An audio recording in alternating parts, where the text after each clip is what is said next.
बिस्मिल्लाहिर्रहमानिर्रहीम। देखिए, आज है हम लोग नए यूनिट्स को स्टार्ट कर रहे हैं और उसका टाइटल है थर्मोडायनामिक्स। ठीक है,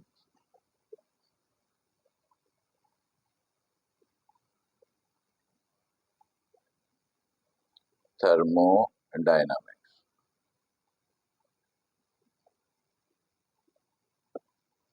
ठीक,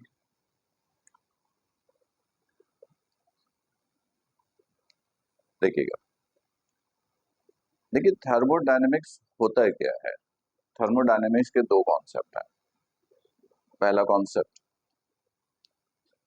देखिए, थर्मो को अगर आप यहां से ब्रेक करो तो थर्मो इस्तेमाल करते हैं हीट के लिए,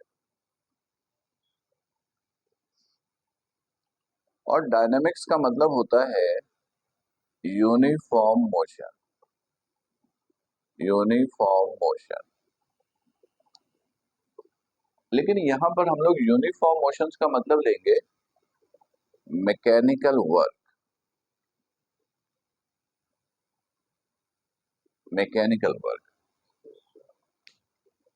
देखिए, मैकेनिकल वर्क उस वर्क को कहते हैं जिसमें डिस्टेंस कवर होना जरूरी है। तो अगर बॉडी मोशन में है तो डिस्टेंस तो कवर होगा, डिस्टेंस कवर होगा तो वर्क कौन सा होगा, मैकेनिकल। तो डायनामिक्स का मतलब जो यहाँ पे इस्तेमाल करेंगे ना वो है मैकेनिकल वर्क। तो थर्मोडायनेमिक्स को क्या हो गया, एक ऐसी स्टडी को कहते हैं जिसमें हीट एनर्जी कन्वर्ट होता है किसमें, मैकेनिकल वर्क में। यानी एक ऐसा फिनोमेना जिसमें हीट एनर्जी कन्वर्ट होता हो किसमें, मैकेनिकल वर्क में। उस फिनोमेना को क्या कहते हैं, थर्मोडायनामिक्स। ठीक है, अच्छा, एक और कॉन्सेप्ट भी है, लेकिन वो कॉन्सेप्ट समझने के लिए पहले एक छोटा एग्जाम्पल लेते हैं, क्योंकि उससे कुछ और पॉइंट्स क्लियर होंगे और फिर दूसरा कॉन्सेप्ट भी देखेंगे। देखिएगा,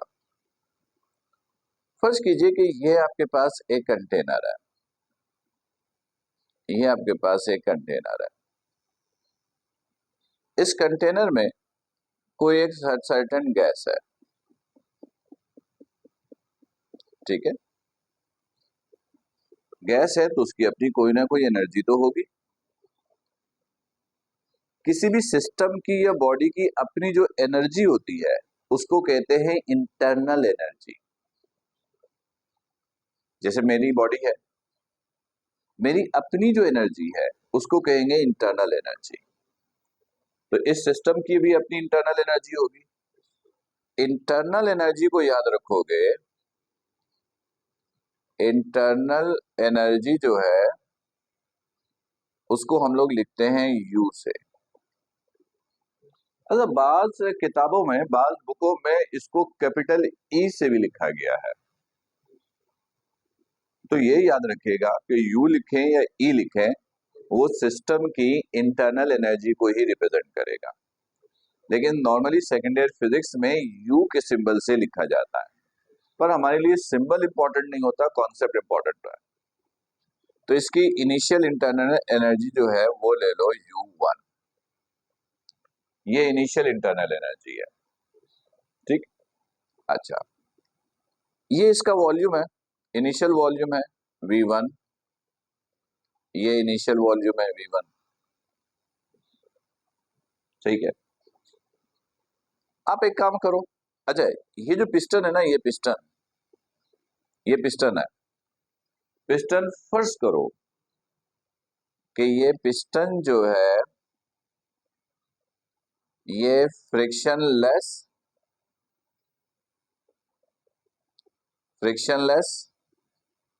और मूवेबल है। ये फ्रिक्शनलेस और मूवेबल है, तो इसका क्या फायदा। याद रखो, जब किसी सिस्टम का पिस्टन फ्रिक्शनलेस और मूवेबल होता है तो सिस्टम का प्रेशर ऑटोमेटिकली कांस्टेंट हो जाता है। सिस्टम का प्रेशर ऑटोमेटिकली क्या हो जाता है, कांस्टेंट हो जाता है। यानी अगर मैं आपसे कहूं ना कि सिस्टम का प्रेशर कांस्टेंट करो, तो इसका मतलब है कि आपको सिस्टम का जो पिस्टन है ना उसको फ्रिक्शन लेस और मूवेबल बनाना पड़ेगा। तो ऐसा होने से प्रेशर क्या हो जाता है, कांस्टेंट। Pressure constant. तो फर्ज करो कि पिस्टन जो है वो फ्रिक्शन लेस भी है और मूवेबल भी है। अच्छा, अब आप यहां से हीट दो इसको। हीट एनर्जी को हम लिख रहे हैं डेल्टा क्यू से। हीट एनर्जी देंगे तो क्या होगा, इंटरनल एनर्जी बढ़ेगी। हीट एनर्जी देंगे तो इंटरनल एनर्जी क्या होगी, बढ़ेगी। तो ये U1 से हो जाएगा U2। U2 को बोलेंगे फाइनल इंटरनल एनर्जी। अब आप इधर देखिएगा, आपने हीट दिया, हीट दिया तो इंटरनल एनर्जी बढ़ गई। इंटरनल एनर्जी बढ़ने से वेलोसिटी बढ़ता है। वेलोसिटी बढ़ने से फोर्स बढ़ती है, फोर्स बढ़ने से प्रेशर बढ़ता है। लेकिन चूंकि पिस्टन फ्रिक्शन लेस और मूवेबल होता है तो प्रेशर की जो अमाउंट इंक्रीज होती है ना वो पिस्टन को पुश करने के लिए इस्तेमाल हो जाता है और सिस्टम का अपना प्रेशर इनिशियली मेंटेन रहता है। यानी जो प्रेशर इंक्रीज हुआ ये पिस्टन को मूव करवाने के लिए इस्तेमाल हो गया, पिस्टन को मूव करवाने के लिए इस्तेमाल हो गया और इस तरह प्रेशर कांस्टेंट हो गया। फिर सुनिएगा, आपने हीट दिया, हीट एनर्जी है, सिस्टम को दिया तो सिस्टम की एनर्जी बढ़ गई। एनर्जी बढ़ने से वेलोसिटी बढ़ता है, वेलोसिटी बढ़ने से फोर्स बढ़ती है, फोर्स बढ़ने से प्रेशर बढ़ता है और प्रेशर की जो अमाउंट इंक्रीज हुई, क्योंकि पिस्टन फ्रिक्शन लेस और मूवेबल है, तो जो अमाउंट इंक्रीज हुई वो पिस्टन को ऊपर पुश करने के लिए इस्तेमाल हो गया और सिस्टम का प्रेशर अपनी इनिशियल कंडीशन में वापस आ जाता है या वो मेंटेन रखता है। इस तरह प्रेशर कांस्टेंट होता है। अब पिस्टन ऊपर आ गया, वॉल्यूम चेंज हो गया, वॉल्यूम चेंज हो गया, डिस्टेंस जो कवर हुआ वो डिस्टेंस ले लो डेल्टा एक्स। क्या ले लो, अब गौर से देखोगे, पिस्टन पे फोर्स अप्लाई हुई, पिस्टन ने डिस्टेंस कवर किया, तो पिस्टन ने वर्क किया। कौन सा वर्क है, मैकेनिकल वर्क है, मैकेनिकल वर्क है। मैकेनिकल वर्क को लिख लो डेल्टा डब्ल्यू से। ठीक, तो गौर से देखिएगा, हमने थर्मोडायनेमिक्स बोला था conversion of heat energy into mechanical work. ये देखो हीट एनर्जी किसमें कन्वर्ट हुई, मैकेनिकल वर्क में। तो इसका मतलब है यह प्रोसेस कौन सा हो रहा था, थर्मोडायनेमिक्स का। तो ये तो एक कॉन्सेप्ट हुआ। दूसरा कॉन्सेप्ट देखोगे, अगर आप हीट नहीं देते तो क्या इंटरनल एनर्जी चेंज होती, इंटरनल एनर्जी ये डेल्टा यू जो चेंज हुआ, अगर आप हीट नहीं देते क्या इंटरनल एनर्जी चेंज होती, क्या वर्क होता। तो इन दोनों का जिम्मेदार कौन है, तो इसका मतलब है कि इन दोनों को सम करें तो इसके बराबर होना चाहिए, क्योंकि ये एनर्जी इन दो जगहों पर इस्तेमाल हुई है। तो आपने लिखा डेल्टा क्यू बराबर है delta U plus delta W. ये जो इक्वेशन है ना, ये इक्वेशन, वैसे तो इस इक्वेशन को कहते हैं equation of first law of thermodynamics, equation of first law of thermodynamics. ये क्या होता है इसको तो बाद में देखते हैं। एक एमसीक्यू अक्सर पूछ लेते हैं कि जब थर्मोडायनेमिक्स का फिनोमेना होता है तो कौन सी लॉ वेरीफाई होती है। Law of energy, law of momentum, law of inertia, या कुछ और नाम दे देंगे। तो याद रखिएगा थर्मोडायनेमिक्स के प्रोसेस में लॉ ऑफ एनर्जी हमेशा वेरीफाई होता है। और ये जो इक्वेशन लिखा गया है लॉ ऑफ एनर्जी के ही स्टेटमेंट से लिखा गया है कि एनर्जी ना तो क्रिएट हुआ ना डिस्ट्रॉय हुआ, जो दिया वो जहां इस्तेमाल हुआ उन दोनों के सम के बराबर है। ठीक, चलो ये बात हो गई। तो अब गौर से सुनोगे, इसका मतलब तो ये हुआ कि इन तीनों का आपस में कोई रिलेशन है, इन तीनों का आपस में कोई रिलेशन है। उन रिलेशंस के स्टडी को कहते हैं थर्मोडायनामिक्स। उन रिलेशंस के स्टडी को क्या कहते हैं? थर्मोडायनामिक्स। यानी कि थर्मोडायनामिक्स आर डिफरेंट रिलेशंस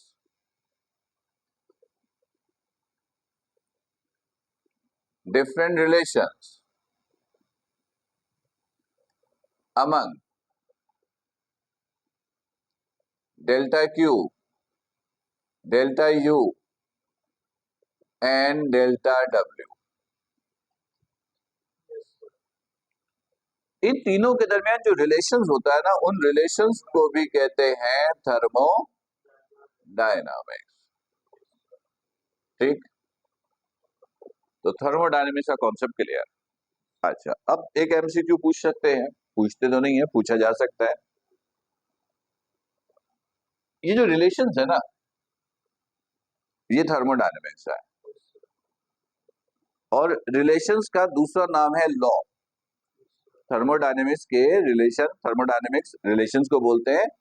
तो सवाल ये है कि थर्मोडायनेमिक्स के टोटल कितने लॉज हैं, या इन तीन फिजिकल क्वांटिटी के दरमियान टोटल कितने रिलेशंस हैं।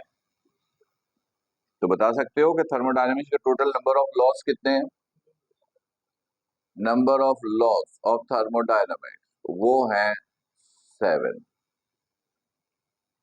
थर्मोडायनेमिक्स के टोटल 7 लॉ है, जिन्हें 7 लॉज ऑफ थर्मोडायनेमिक्स कहते हैं।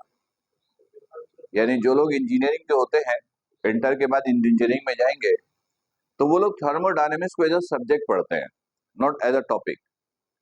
और उस सब्जेक्ट के अंदर सिर्फ थर्मोडायनेमिक्स के साथ लॉ होते हैं।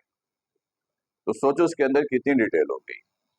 हाँ, हमारे सिलेबस में 2-3 का जिक्र है, ठीक है। हाँ, और एम कैट के अंदर तो सिर्फ एक ही लॉ है, दूसरे लॉ इंक्लूड नहीं है, ठीक है। लेकिन फिर भी बेसिक आइडिया होना चाहिए। लेकिन फिलहाल तो ये याद रखना है कि टोटल कितने लॉज है? 7, ठीक है। चलो ये बात हो गई। अब सवाल ये पैदा हुआ कि इन तीनों के दरमियान जो पहला रिलेशन है एन डेल्टा डब्ल्यू, जो फर्स्ट रिलेशन है, इनके दरमियान जो पहला रिलेशन है उसे कहते हैं फर्स्ट लॉ ऑफ थर्मोडायनामिक्स। क्या कहते हैं उसको? First law of thermodynamics. ठीक।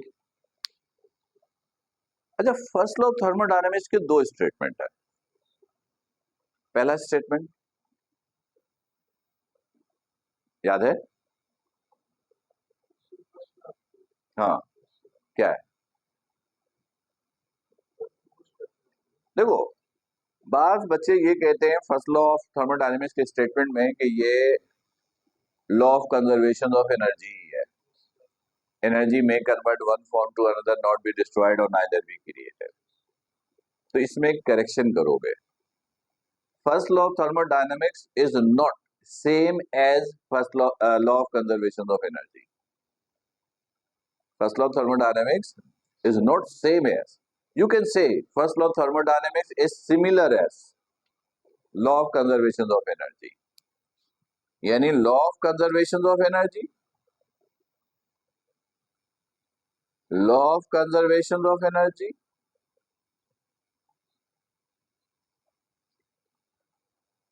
और first law of thermodynamics, first law of thermodynamics are similar। अब क्यों कह रहे हैं सिमिलर? Not same, similar. देखो law of conservation of energy में ना हर तरह की एनर्जी इंक्लूड है। मैं इस वक्त बोल रहा हूं ये भी law of conservation of energy है, मेरी पोटेंशियल एनर्जी कन्वर्ट हो रही है साउंड में, लेकिन टोटल एनर्जी कंजर्व्ड है। लेकिन ये थर्मोडायनामिक्स नहीं है। थर्मोडायनामिक्स में हीट एनर्जी का इस्तेमाल जरूरी है। तो फर्स्ट लॉ थर्मोडायनामिक्स का सही स्टेटमेंट है हीट एनर्जी में convert one form to another, not be destroyed और neither be created. Heat energy बोलोगे तो थर्मो आ जाएगा, राइट। ये पहला स्टेटमेंट है। दूसरा स्टेटमेंट ये है जो आपने लिखा हुआ है। दूसरा स्टेटमेंट इसको भी बोल सकते हो, ये जो लिखा मैंने ये, और आप इसको भी बोल सकते हो, इसको भी बोल सकते हो। ये देखिएगा, according to first law thermodynamics, in the process of thermodynamics heat energy which is supplied to the system or rejected by the system always be equal to the sum of change in internal energy and mechanical work। Thermodynamics की process में जो heat आप supply करोगे वो heat हमेशा बराबर होगी sum of heat and change in internal energy and mechanical work के। और बाज़-औक़ात एमसीक्यू में फर्स्ट लॉ थर्मोडायनेमिक्स ऐसे भी बताते हैं, in the process of thermodynamics the change in internal energy of a system always be equal to the difference of heat energy and mechanical work। यानी first law thermodynamics का statement MCQ में आगे पीछे करके पूछा जाता है। ये भी फर्स्ट लॉ थर्मोडायनेमिक्स है, ये भी फर्स्ट लॉ थर्मोडायनेमिक्स है, राइट। चलो ये बात हो गई कि फर्स्ट लॉ थर्मोडायनेमिक्स होता है क्या है। अच्छा, अब जब थर्मोडायनेमिक्स का प्रोसेस होता है ना तो वहां दो ऑप्शन होता है, या तो हीट सप्लाई करने का या सिस्टम से हीट बाहर निकलने का। जैसे चूल्हे पे बर्तन रखा तो जब तक चूल्हा जल रहा है सिस्टम को हीट मिल रही है, जैसे चूल्हा बंद किया अब सिस्टम से हीट निकल रही, क्योंकि चीजें ठंडी होनी शुरू हो जाती हैं। एग्री? अच्छा, तो अब सवाल ये पैदा होता है कि फर्स्ट लॉ थर्मोडायनेमिक्स किस सिस्टम के लिए है, हीट सप्लाई के लिए या हीट रिजेक्ट के लिए? आंसर इज दोनों के लिए है, दोनों के लिए है, दोनों के लिए है। ठीक है, अब सवाल ये पैदा होता है कि डिफरेंशिएट कैसे करें, तो उसके लिए याद रखोगे डेल्टा क्यू। देखो दो ऑप्शन है, या तो आप हीट सप्लाई करोगे या सिस्टम से रिजेक्ट होगा, ऐसा ही है। तीसरा ऑप्शन कोई नहीं है। तीसरा ऑप्शन ये बोल सकते हो कि आप हीट दे ही नहीं रहे हो, हीट दे नहीं रहे हो तो इंटरनल एनर्जी में कोई तब्दीली होगी नहीं, वर्क होगा ही नहीं, थर्मोडायनेमिक्स है ही नहीं। ठीक है, अगर हीट आप सप्लाई करते हो तो हीट एनर्जी हमेशा प्लस मिलेंगे, और अगर सिस्टम से हीट रिजेक्ट हो रहा है तो हीट एनर्जी आप माइनस में लोगे, राइट। ये न्यूमेरिकल टाइप के एमसीक्यू में बड़ा रोल प्ले करता है। सिस्टम को हीट दे रहे हो तो डेल्टा क्यू प्लस में, सिस्टम से हीट निकल रहा है तो माइनस में। ठीक, अब डेल्टा यू की बारी। अब ये जो चेंज इन इंटरनल एनर्जी है इसके भी दो ऑप्शन है, या तो इंटरनल एनर्जी इंक्रीज होगी या डिक्रीज होगी। दो ऑप्शन है, इंक्रीज होगी या, अगर इंक्रीज होगी तो ये पॉजिटिव मिलेंगे और डिक्रीज होगी तो ये माइनस मिलेंगे। ये भी क्लियर हो गया। अब इसमें डेल्टा डब्ल्यू, इसमें थोड़ी सी कंफ्यूजन होती है, वो देखिएगा। पिस्टन वर्क कौन कर रहा है? पिस्टन। अब पिस्टन के दो ऑप्शन है, या तो पिस्टन ऊपर जाएगा या नीचे आएगा, तीसरा ऑप्शन नहीं है थर्मोडायनेमिक्स में। पिस्टन अगर ऊपर जाता है तो काम किसने किया? काम इन्होंने खुद किया, यानी काम अंदर से हुआ तभी तो पिस्टन ऊपर गया, फोर्स नीचे से लगी तभी तो पिस्टन ऊपर जाएगा।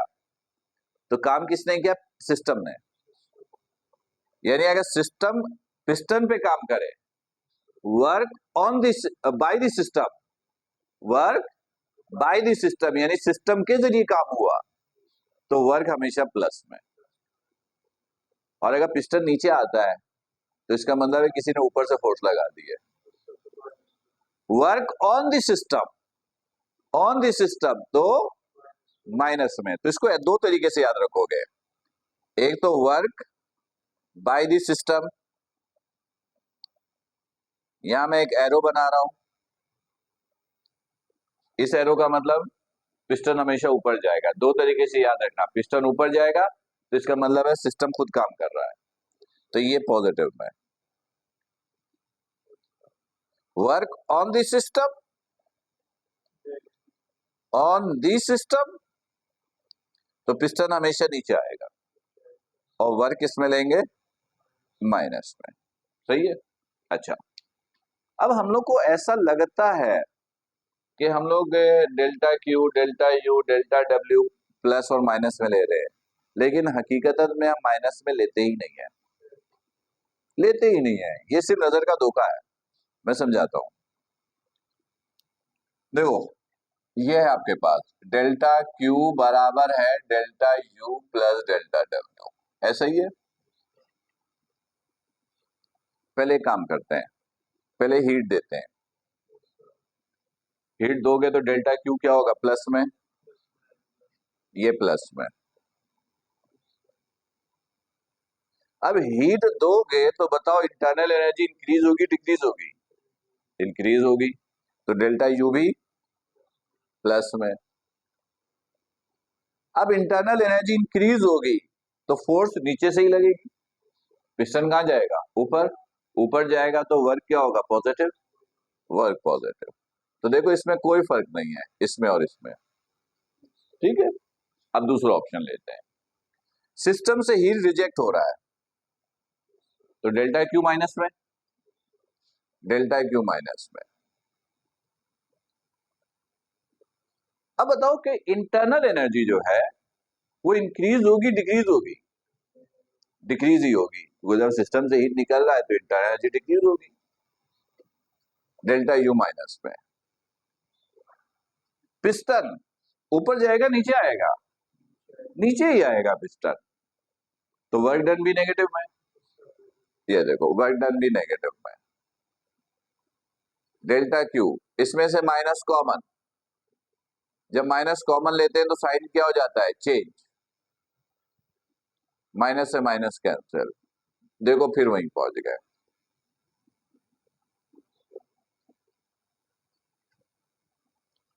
तो ये जो माइनस का साइन है ना, याद रखोगे ये सिर्फ सिस्टम को डिफाइन करने के लिए इस्तेमाल होता है। कोई आपसे पूछे ना कि डेल्टा क्यू नेगेटिव में है, डेल्टा क्यू नेगेटिव में नहीं है, डेल्टा क्यू तो एनर्जी है, एनर्जी तो स्केलर क्वांटिटी है, स्केलर क्वांटिटी तो हमेशा प्लस में होता है। ये माइनस का साइन सिस्टम को डिफाइन कर रहा है, प्रोसेस को डिफाइन कर रहा है। डेल्टा यू ये जो नेगेटिव है ये सिस्टम को डिफाइन कर रहा है, एनर्जी नेवर भी नेगेटिव। और देखो दोनों रिजल्ट, दोनों सूरतों में रिजल्ट सेम है, राइट। चलो ये बात भी हो गई। अब कुछ पॉइंट डिस्कस कर रहे हैं जो न्यूमेरिकल टाइप के एमसीक्यूज के लिए बड़ा इंपॉर्टेंट। यहां पे वर्क हो रहा है, जो एग्जाम्पल हमने दिया था, इस एग्जाम्पल में कांस्टेंट क्या था? इस एग्जाम्पल में कांस्टेंट क्या था? प्रेशर। तो यहां जो वर्क होगा उस वर्क को हम लोग कहेंगे work done at constant pressure, ऐसा ही है।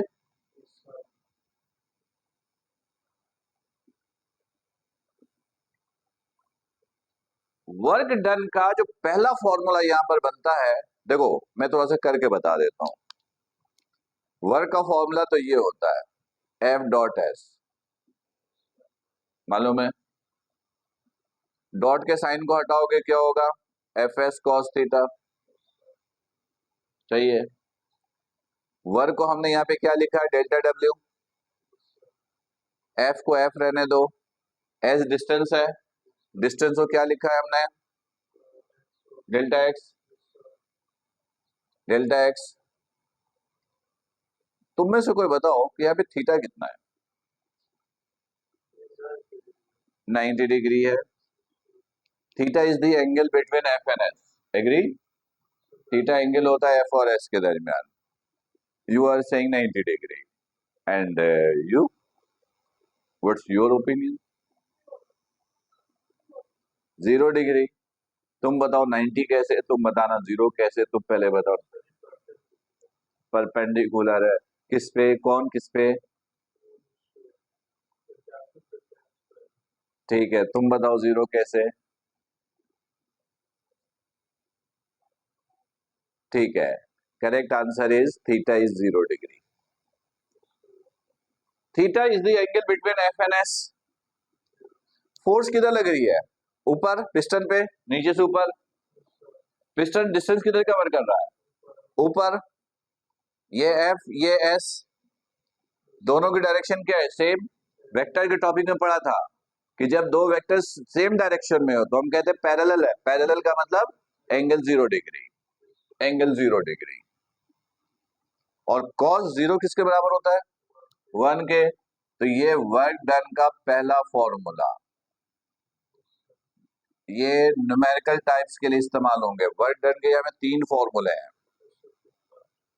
दूसरा ये पढ़ा है आपने, P बराबर है F ओवर A।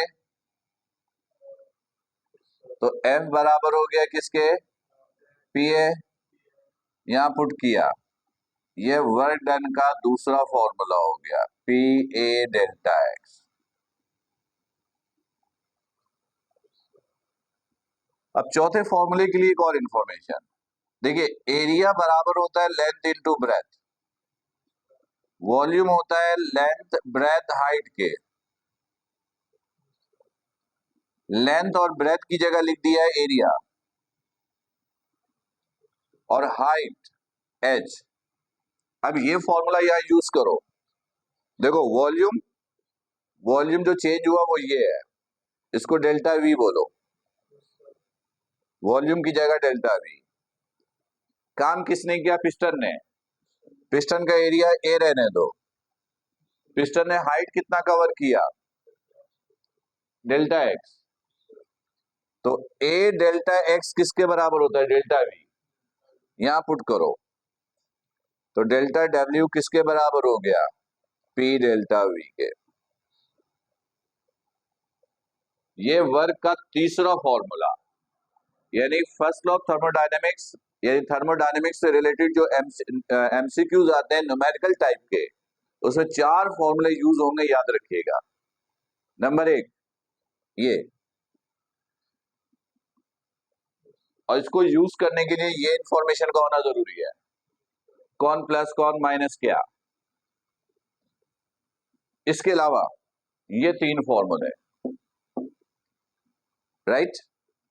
इन फॉर्मूले में यूनिट देख लो। वर्क का यूनिट पता है? जूल। फोर्स का unit Newton. Delta x displacement है, यूनिट क्या होगा? मीटर। पी प्रेशर पास्कल या न्यूटन पर मीटर स्क्वायर। ठीक, लेकिन यहां पर ज्यादातर हम लोग न्यूटन पर मीटर स्क्वायर का इस्तेमाल करते हैं। किसका इस्तेमाल करते हैं? न्यूटन पर मीटर स्क्वायर का। रीजन, पास्कल नॉर्मली हम लोग फ्लूइड के लिए इस्तेमाल करते हैं, फ्लूइड प्रेशर के लिए। यहां पर ज्यादा इस्तेमाल हम किसका करेंगे? न्यूटन पर मीटर स्क्वायर का। न्यूटन पर मीटर स्क्वायर लिख दूं, न्यूटन पर मीटर स्क्वायर का एरिया मीटर स्क्वायर में, डेल्टा एक्स मीटर में, delta V metre cube, right. Force F newton और work done joule, delta U joule, delta W delta Q joule, right. यहां तक कोई इशू? सही है यहां तक? ठीक है, कोई सवाल है? यहां तक की बातों में कोई सवाल है? ठीक है।